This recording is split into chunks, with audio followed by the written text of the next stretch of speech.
नमस्कार, आप देख रहे हैं दिल्ली तक। मैं हूं आपके साथ अनुराधा तंवर। एक तरफ आम आदमी पहले से ही महंगाई की मार झेल रहा है और अब एक बड़ा झटका और लग गया है। जी हां, ये खबर दिल्ली के लोगों के लिए है, क्योंकि दिल्ली के लोगों को लगा है बड़ा झटका, उनकी जेब अब और ज्यादा कटने वाली है। खबर दरअसल दिल्ली के बिजली के बढ़े हुए दामों को लेकर है। दिल्ली में 3 महीने के लिए बिजली के दाम बढ़ गए हैं, जो पीपीएसी है यानी कि पावर परचेज एडजस्टमेंट कॉस्ट, वो बढ़ गई है और वो 6.15% से 8.75% तक बढ़ी है। तो किस कंपनी ने कितनी महंगी की है बिजली, किस कंपनी ने कितना पीपीएसी लगाया है, बढ़ाया है, वो आपको हम ग्राफिक्स के जरिए बताते हैं और पूरी खबर तफसील से समझाते हैं। तो दिल्ली के बिजली उपभोक्ताओं पर बोझ बढ़ने वाला है, क्योंकि जुलाई से उन्हें बढ़ा हुआ बिजली का बिल मिलेगा। नया टैरिफ तो घोषित नहीं हुआ है, लेकिन बिजली खरीद समायोजन लागत यानी कि पावर परचेज एडजस्टमेंट कॉस्ट बढ़ गई है और इसी वजह से दिल्ली के उपभोक्ताओं को 6.15% से लेकर 8.75% तक ज्यादा बिजली बिल देना होगा। तो यहाँ पर बिजली कंपनी बीआरपीएल का जो मौजूदा पीपीएसी चार्ज है वो है 35.83% और बढ़ा हुआ पीपीएसी चार्ज होगा 44.58%, यानी कि इसमें 8.75% की बढ़ोतरी हुई है।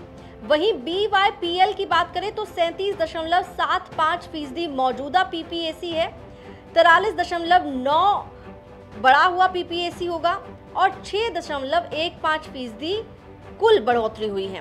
वहीं अगर Tata power Delhi distribution limited की बात करें तो मौजूदा पीपीएसी है 37.88, बढ़ा हुआ पीपीएसी है 46.63 और कुल बढ़ोतरी जो है वो हुई है 8.75% की।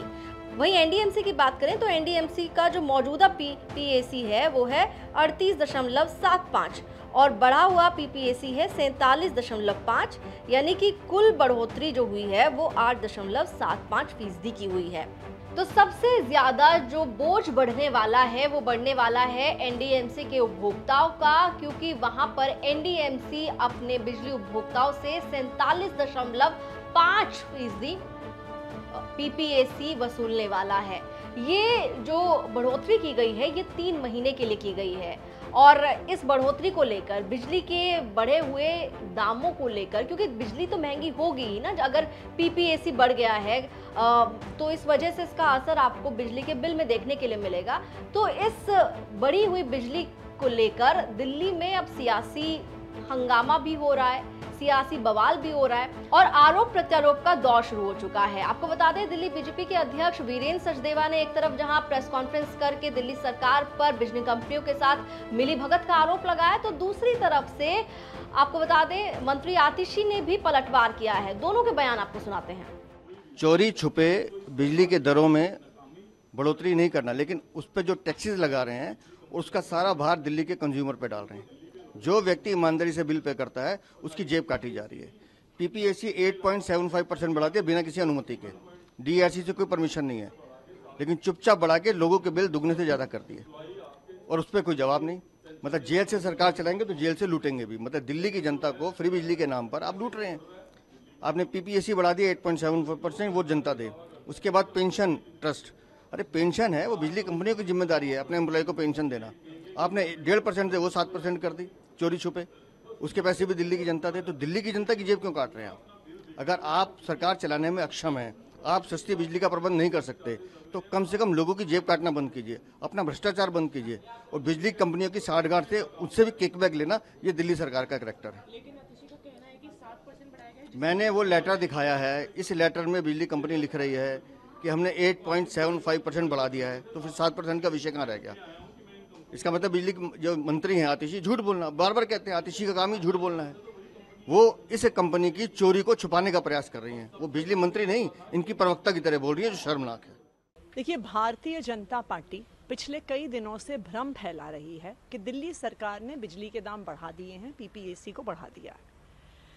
भारतीय जनता पार्टी की ये समस्या है कि जिस जिस राज्य में उनकी सरकार है वहाँ पे देश में सबसे महंगी बिजली मिलती है। भारतीय जनता पार्टी की ये समस्या है कि जहां जहां उनकी सरकार है, दिल्ली के आसपास आप फरीदाबाद चले जाइए, नोएडा चले जाइए, गुड़गांव चले जाइए, ग्रेटर नोएडा चले जाइए, गर्मियों में वहां पे 8-8 घंटे के पावर कट लगते हैं। खुद तो भारतीय जनता पार्टी अपने राज्यों की बिजली की समस्या सुलझा नहीं पा रही और दिल्ली सरकार पे झूठे आरोप लगा रही है। ये मैं आपको दिखाना चाहूंगी, ये DERC के ऑर्डर्स हैं जहां तक PPAC का मैटर है, और ये बहुत क्लियर कट टर्म्स में ये कहते हैं कि PPAC चार्ज को नहीं बढ़ाया जाएगा। सितंबर तक PPAC का जितना पहले का ऑर्डर था वो जारी रहेगा, लेकिन डिस्कॉम्स के पास ये प्रावधान होता है कि अगर उन्हें खास करके गर्मियों के मौसम में, क्योंकि बहुत पीक पावर का यूजेज होता है, एक्स्ट्रा पावर खरीदनी पड़े, तो वो शॉर्ट टर्म बेसिस पे अप टू 75.5% PPAC बढ़ा सकते हैं उस दौरान में जब उन्होंने महंगी बिजली खरीदी है। ये प्रावधान कोई नया नहीं है, ये प्रावधान पिछले 10 साल से ज़्यादा से ऑलरेडी DERC द्वारा दिया गया है, और अक्सर गर्मियों में क्योंकि पीक बिजली होती है और हम बिना कटे बिजली देते हैं, इसलिए गर्मियों के महीने के लिए अप टू 7% 1 महीने के लिए या 2 महीने के लिए डिस्कॉम्स अपना PPAC चार्ज बढ़ा लेते हैं। लेकिन ये कहीं पर भी दिल्ली सरकार द्वारा, DERC द्वारा बिजली के दाम नहीं बढ़ाए गए हैं, और मैं भारतीय जनता पार्टी से आग्रह करूंगी कि भ्रम ना फैलाएं। तो सुना आपने किस तरीके से भारतीय जनता पार्टी जो है वो दिल्ली की केजरीवाल सरकार पर सवाल खड़े कर रही है और दूसरी तरफ से पलटवार भी किया जा रहा है। लेकिन देखिए, दिल्ली में जो बिजली उपभोक्ता हैं उनकी जेब पर असर पड़ने वाला है। आपका जो बिजली का बिल आने वाला है जुलाई का, उसमें बढ़े हुए दाम आपको मिलने वाले हैं और इसका असर साफ तौर पर आपके बजट पर पड़ सकता है। तो आप इस पूरी खबर पर क्या सोचते हैं, क्या राय रखते हैं, वो आप हमें कमेंट सेक्शन में बता सकते हैं। दिल्ली से जुड़ी हुई तमाम खबरों के लिए आप देखते रहिए दिल्ली तक।